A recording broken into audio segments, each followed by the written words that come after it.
Habillé, habillé, habillé. Depuis son enfance, c'était le choix de Dieu. Shalom, shalom à tous, bonjour, j'espère que vous allez tous bien là où vous vous trouvez.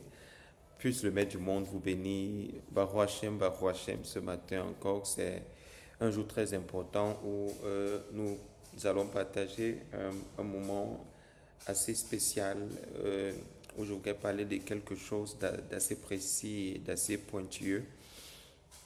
Shalom là où vous êtes, assalamu alaikum. Shalom Uvracha, Mahmadou Birkato. Salut à tous ceux qui sont les abonnés inconditionnels comme ça de notre chaîne. Alors, ce que je voudrais parler aujourd'hui, ça concerne l'intention, la kavana. C'est quoi l'intention avant la tefila, avant la prière?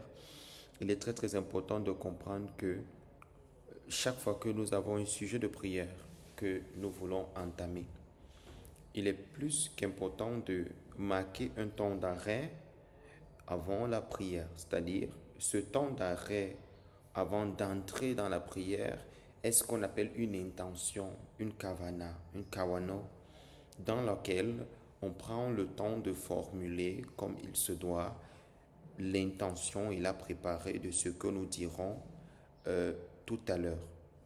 C'est très très important de comprendre cela et d'intégrer cette chose, c'est-à-dire la kavana, là où elle devient très particulière, c'est qu'elle fait intervenir notre intériorité.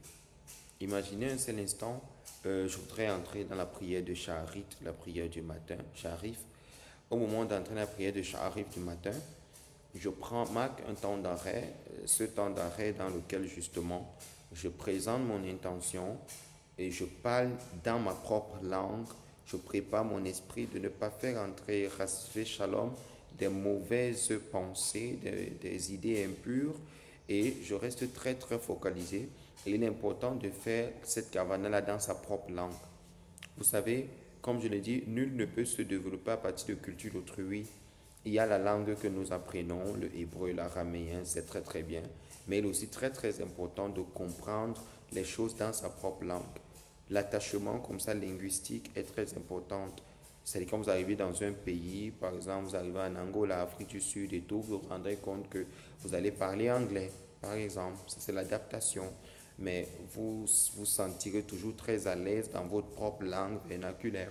C'est pour ça qu'il est important de comprendre que cette langue-là, c'est celle-là que les ancêtres comprennent, c'est-à-dire ceux qui sont directement attachés à nous. Il est très important de prier dans cette langue-là et de l'exprimer véritablement ce que nous avons à l'intérieur de nous et de parler à ce qui est supérieur.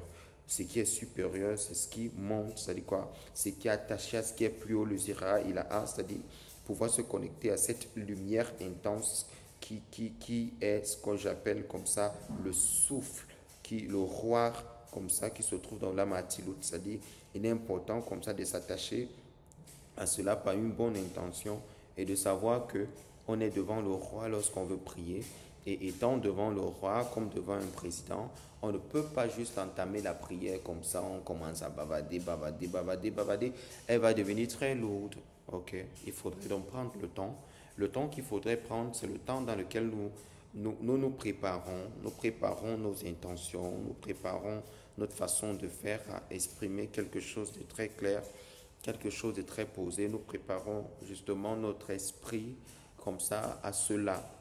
Ok, c'est très très important de comprendre l'intention de la kavana, c'est-à-dire avant la prière. Moi par exemple, lorsque je prie, quand je fais que ce soit Sharif, je prends au moins d'abord 15 minutes où je m'assois et je prends le temps de parler à Hachem et de parler dans ma propre langue. Je prends le temps de me préparer parce que la prière dans ta propre langue, elle est plus qu'importante. Je crois que je ferai même un développement assez important dessus. Donc la kavana, elle est très importante. Restez attachés à cela. Cela va vous permettre comme ça de mieux faire vos prières et de mieux être écouté par les forces qui sont supérieures et d'accélérer les choses dans vos vies. Shalom, shalom, shalom.